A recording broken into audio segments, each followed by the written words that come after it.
What's happening out there, Donnie? I don't know. It doesn't look good. Gear up, guys. Yeah, I played Vern Fenwick. Vern is April O'Neil's cameraman. At least he was when we first met him in the first film.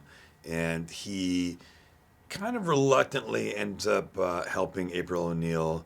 You know, she tells him this whole story that she's met these turtles that are ninjas, and they're, you know, and Vern has to suspend his disbelief and help her just because he believes in April O'Neil. He ends up helping her and the turtles as they, you know, wage this epic battle against the Shredder. We pick up in the second film, and my character is all of a sudden, you know, the sort of the Mr. Big in New York. He's got courtside seats to the Knicks, beautiful Victoria's Secret model, girlfriend, key to the city, hanging out with Carmelo Anthony, all these things. And we realize that he has taken credit for saving New York from the first film. And he's done so because the Turtles can't, because people can't accept them for who they are, and we live in a world that doesn't, you know, allow for that.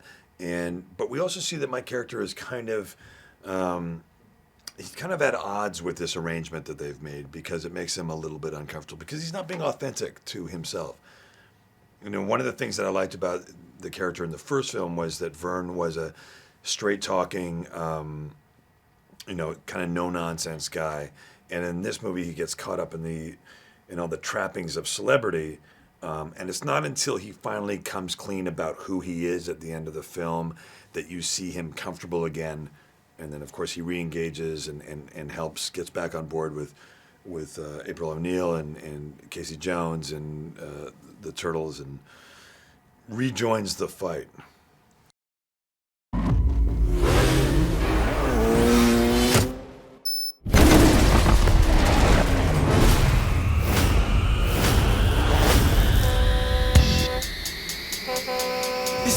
My recital. Bogey's on the bus. I think it's very vital. Hit the button. What button? There are a million buttons. All right. That's right. On top. Here we go. I think that there are just some great themes here that are kind of have an evergreen quality to them. You know, family and loyalty and trust and all the, you know, things that people can appreciate no matter who you are and where you are. The idea that these four brothers, each with their own distinctive skill set. You've got, you know, Leo, the leader, the strong one. Raph, who is the muscle, but also kind of like the rebel. Donnie is the scholar, the techie, and you have Mikey is the free spirit, the jokester. Each one of them has, you know, something that somebody can relate to, and then together, you know, as one sort of cohesive unit, you know, they're unstoppable. When they're separate, you know, things start to fall apart. But together, you know, in harmony, they can do anything. And there's a great message in that. And I think that that's a theme that people can really get behind. What are you, superheroes? Just four brothers who hate bullies and love this city.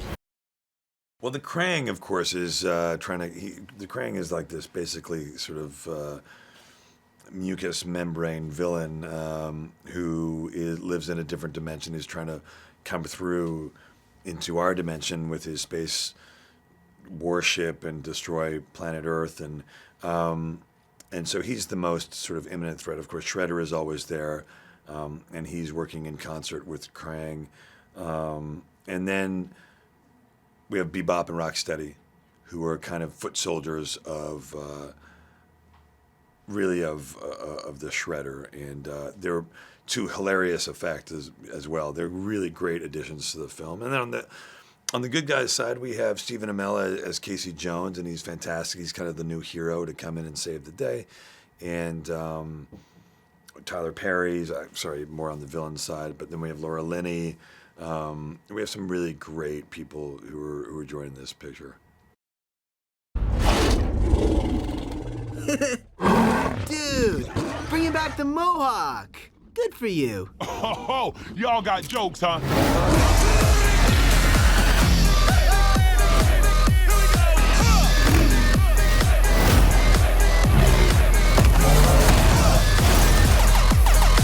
Why are we going with the turtles? When something bad happens, you want to be with the turtles.